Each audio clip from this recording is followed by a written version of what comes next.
Hello everyone, and welcome to this session on Comm source generation, an evolution of Comm interop in dotnet. My name is Jackson Schuster, and I'm a software engineer on the dotnet interop team. And today I'm here to talk to you about some of the work that we've been doing in this release. So let's get right to it. We'll start today by going over a little bit of a refresher on Comm, what it is and how it works. Then we'll look at what we call built-in Comm, which is the way that dotnet implemented Comm interop a long time ago, and it makes it very easy to use from C#. But then we'll also go over some of the shortcomings. We'll follow that up with the work that we've done in dotnet 8 for source-generated Comm, and how it's used and how it solves some of the issues with built-in Comm. Finally, we'll finish looking at some code with a demo showing some of the features of the generator and how you can update your existing Comm projects to use the new source generator. So first, let's get into some background on Comm. So Comm stands for Common Object Model. It's an application binary interface, or ABI, that defines how to share objects with other programs that might be written in different languages or run on different runtimes. The Comm spec defines how to lay out memory in Comm objects so that you can pass around pointers to these objects and call methods on them. And this enables object-oriented interop between different languages and runtimes, rather than interop being just static functions. And this support for rich object-oriented interop makes Comm very useful for things like extensions and plugin systems. And traditionally, Comm is used only on Windows, and Windows provides a lot of APIs to help with working in Comm. The main piece of the Comm spec is the definition of a Comm interface, which provides a means of interacting with these Comm objects. A Comm interface is a lot like you'd see in C#. It's an ordered list of methods, but the Comm spec defines that in memory, an interface is implemented as a virtual method table, which is just an array of function pointers. In C#, you might use an array of nint or native integers, which is the size of a pointer on the computer, and that would be the type of your array. All Comm methods are required to return a value called an hresult, which is just a 4-byte error or success code, and in C# this maps very easily to an int. And this is used because it's basically the easiest form of error handling. And each interface has one globally unique ID, or GUID, referred to as the interface ID, or IID, and that distinguishes it from all other interfaces. So here I have some pseudocode for different type signatures that you'd see when implementing Comm interop. An interface is equivalent to an array of nint values which hold the function pointers for the implementation methods. And so if you have a pointer to that array, that's equivalent to a reference to a Comm interface. And this is the type that you would see when you're actually consuming a Comm interface and using it. And calling a method on an interface pointer is equivalent to dereferencing the array, indexing to the method that you want, calling it as a function, and then passing in the interface pointer as this parameter. Next, there's the concept of Comm classes and Comm objects. So Comm classes are analogous to C# classes, and they are implementations of one or more Comm interfaces. And like Comm interfaces, each Comm class has a unique class ID, and this is used for Comm activation, which is basically just creating an instance of the Comm class with the Windows APIs. Comm activation is out of the scope of this talk, but it's important to mention. And when I say a Comm object, that is an instance of a Comm class. And a pointer to a Comm object or a pointer to a Comm interface just means a pointer to one of the vtables. And that's the signature that you'd see in C# for a pointer to a Comm interface. The Comm ABI only defines how to call interface methods on these objects. And so it doesn't define anything like the fields of the object or anything like that. So the entry point for Comm is always this vtable pointer. So if I have a pointer to an interface for one Comm object, how do we cast the object from one interface to another interface and call methods on that? In other words, how do we get that vtable for the other interface? Well, if all that we can do is call interface methods, then that's what we'll do. We'll call an interface method. And that's where IUnknown comes in. IUnknown is the basis of all comm interfaces.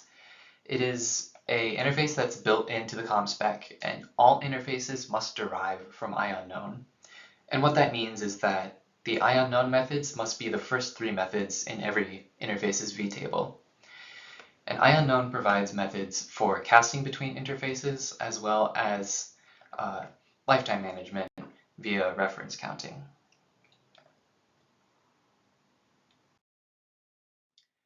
So the first method of IUnknown is called query interface, and that takes in a IID of the interface that you want to cast this object to, and then it returns the pointer to that object's vtable for that interface that you're requesting in the second out parameter.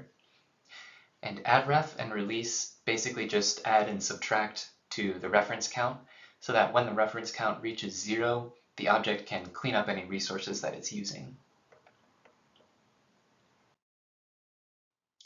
So now that we've gone over how comm works, let's try to manually implement some comm interop. So we'll use these two basic interfaces, iGet and iSet, and they both inherit from IUnknown, and so they'll have those three methods at the top of their vtables: query interface, addref, and release. And then iGet will also have getInt, which returns an integer via the out parameter, and iSet has setInt, which takes an integer and stores that value in the object. The Comm class that implements both iGet and iSet we have defined here with some pseudo C#. We have demo class, which has fields my iGet vtable and my iSet vtable, which are arrays of nints.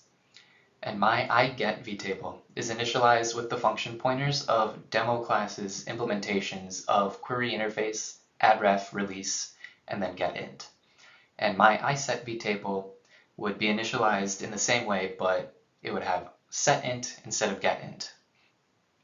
And we'll assume that setInt sets an internal field and getInt returns the value of that internal field.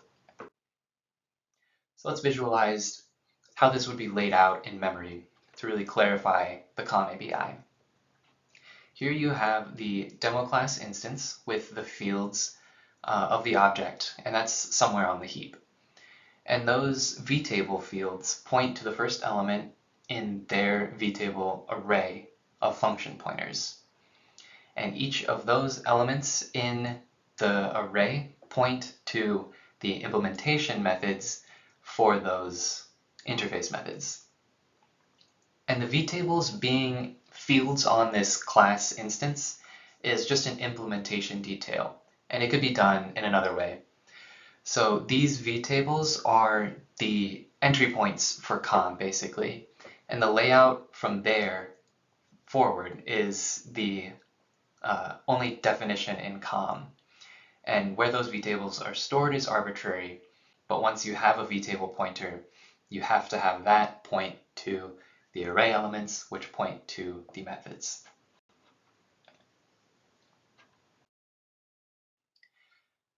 So to share an instance of this demo class, our library exports a native function that creates a new instance of demo class and then returns a pointer to its my iSet vtable field.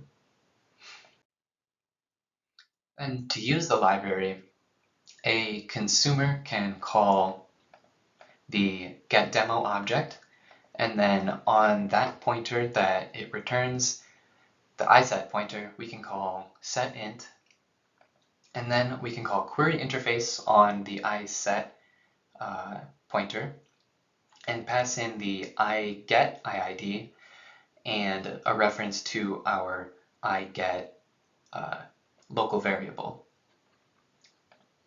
Then we can call getInt on the resulting pointer and make sure that that's the same value that we set earlier.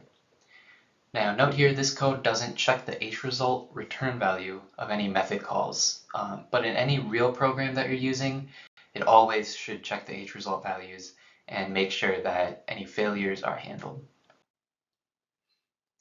Now that was a lot of fairly tedious code, and that's also skipping a lot of details of Comm. So luckily, using Comm in .NET is a lot easier. And we'll look at how we can use Comm in .NET with C#. The first thing to mention about Comm interop in C# is that Comm interface methods don't return hresult. The .NET runtime will translate the signature from C# to its native representation by adding an hresult return type, and then the C# return value becomes an additional out parameter at the end of the signature. In addition, when a Comm method is called, the .NET runtime will check the hresult value and throw the corresponding exception if it's a failure code. And if you want to prevent this translation and error handling, you can add the preserve sig attribute to your method, and then make sure that your method returns an int, since that's the hresult equivalent. This is helpful if you need to respond differently to different success codes. For example, there's a true success code and a false success code. So here are some examples of what the same Comm interface method can look like. First, you see the typical C# representation where the runtime would implicitly translate the signature for you. Beneath is what the method translates to. This is also in C#, but it has the preserve sig attribute. And finally, on the bottom is what the signature might look like in C++. And there's some nuance about which string type would be used in C++, but we won't get into that here. So built-in Comm is the way that Comm has traditionally been used in .NET, and it's been around for a very long time. In built-in Comm, you can define your Comm interfaces and the classes that implement them in regular C#, and you can mark the interfaces with the Comm import attribute and classes with the Comm visible true attribute. And the .NET SDK and the runtime will handle all the details of Comm for you. The .NET runtime will marshal and unmarshal .NET objects to and from their native representation for you. So this will take a .NET object and set up a vtable, implement all the IUnknown methods for you, and then create a pointer that you can pass to a native Comm client. Or in reverse, it can take a Comm interface pointer and create a .NET object to wrap that, and it'll handle casting between all the interfaces that you've defined with Comm import, and it can automatically call those methods for you. And that's great, but the downside of this automatic marshalling is that it uses runtime code generation, where the runtime would create a stream of IL instructions in memory and then compile it with the JIT. And this made it very difficult and very frustrating to debug if you had issues with how the runtime was marshalling your objects. And it also had the additional downside that it was completely incompatible with trimming and native AOT deployments. So here's an example in C# with the definitions of an interface called iGetString and a class called iGetStringImpl, which implements that interface.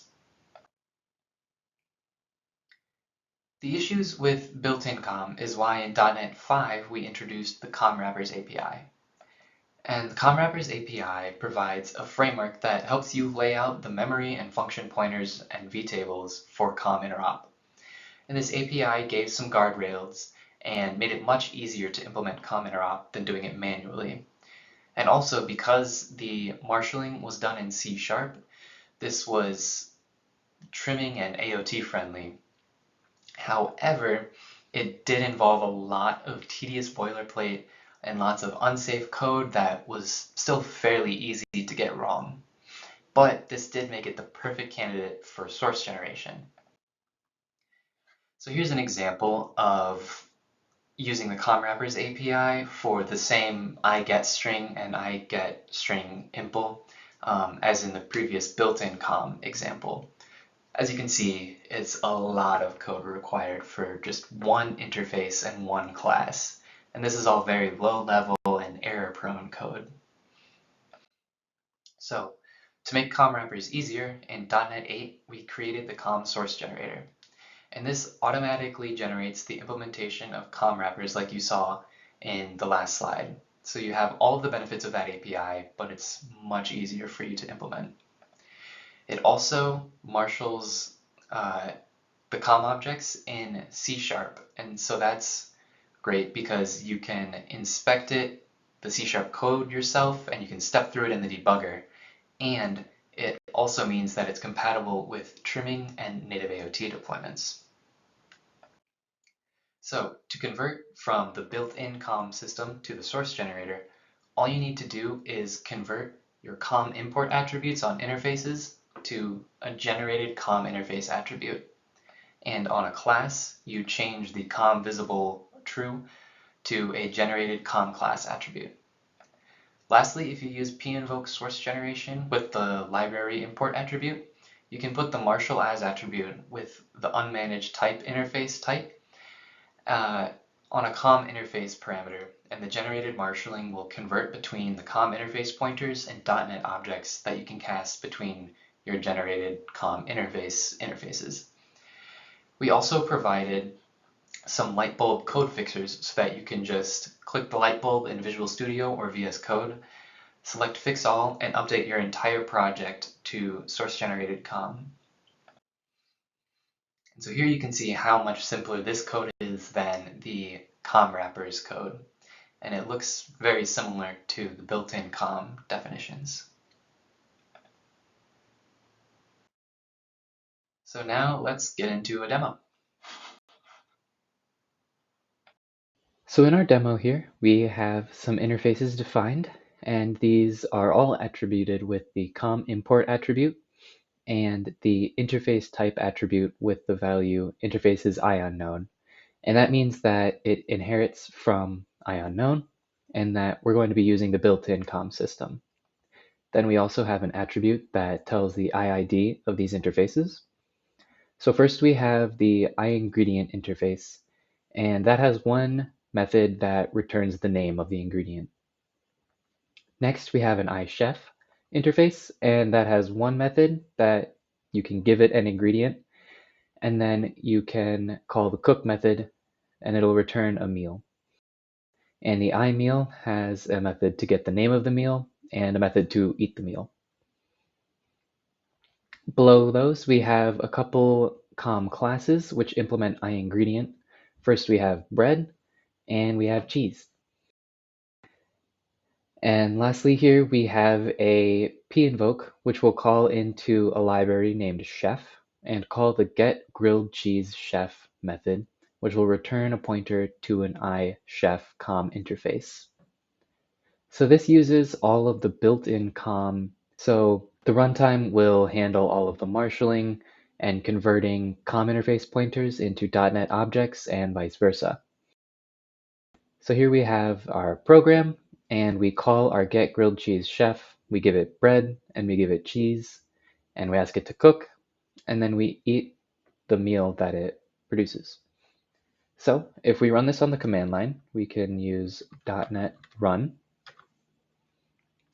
It'll take a moment to build the project, and then it'll run it, and we'll take a look at the output.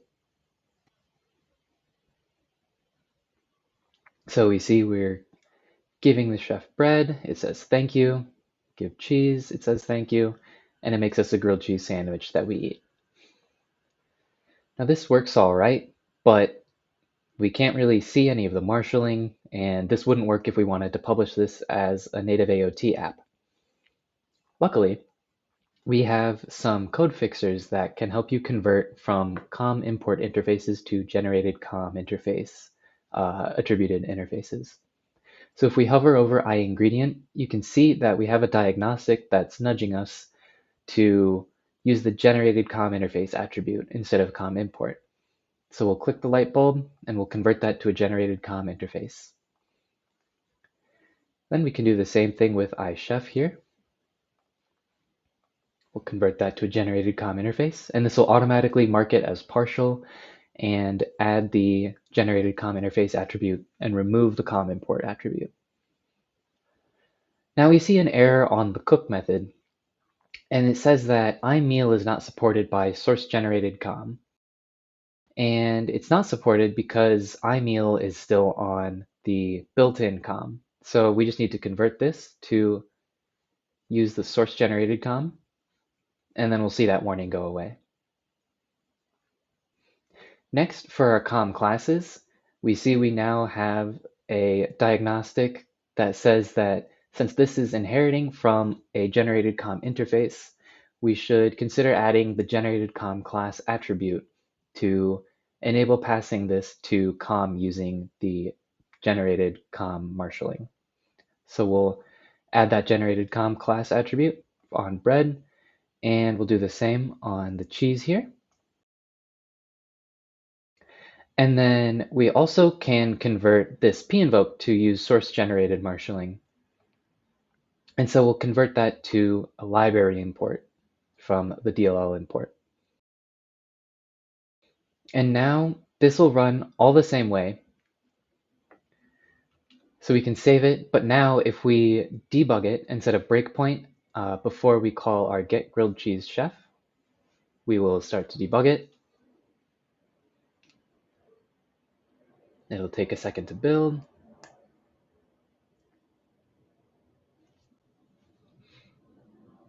And now we can actually step into this library import method and see how it converts the return value.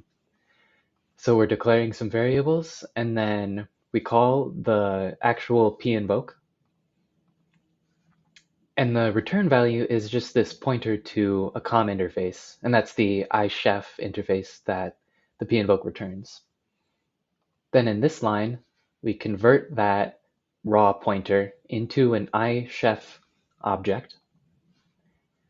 And if we take a look at what the type of the object is, you'll see it's a comm object. And this is the type that we've created to wrap the comm interface pointers into a dotnet object that you can use. After that, it will free some memory that it allocated and return that comm object back to us. And now we can call giveIngredient on that iChef comm object. So if we step into this, we can again see the generated code and how it marshals values from the comm object, getting the this pointer and the vtable to the iChef.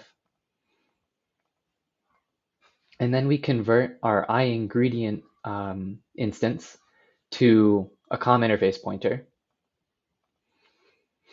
And then below that, we index into the vtable and call the method at index 3, which is our giveIngredient method. Then it'll check the return value, the hResult value, and throw an exception if there's an error. In this case, there isn't. And then finally, it'll free any memory that it allocated. So that was really interesting to be able to step over and see all of the marshalling in C#. So we can do the same thing for the second giveIngredient call and the calls to cook and mymeal.eat, but we'll just skip over that for now. So that's awesome. We can run it and we can see how things are being marshaled from .NET to native and back. Now what's really cool about this is we also can now publish the app with the .NET command line, and we can tell it to publish it as a native AOT app. And so we'll run this command, and this will take a minute because it'll have to build it, and then it'll also compile the IL into native code. So we'll give that a second to compile.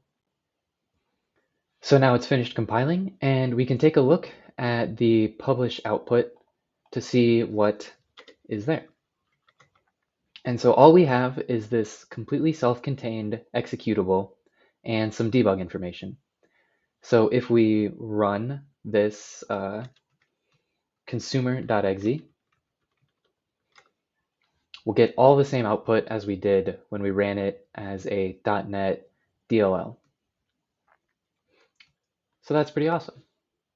In addition to all of the other benefits that I mentioned about trimming and AOT compatibility and being able to step into the marshalling and debug that, there are also some other quality of life improvements for source-generated comm compared to built-in comm.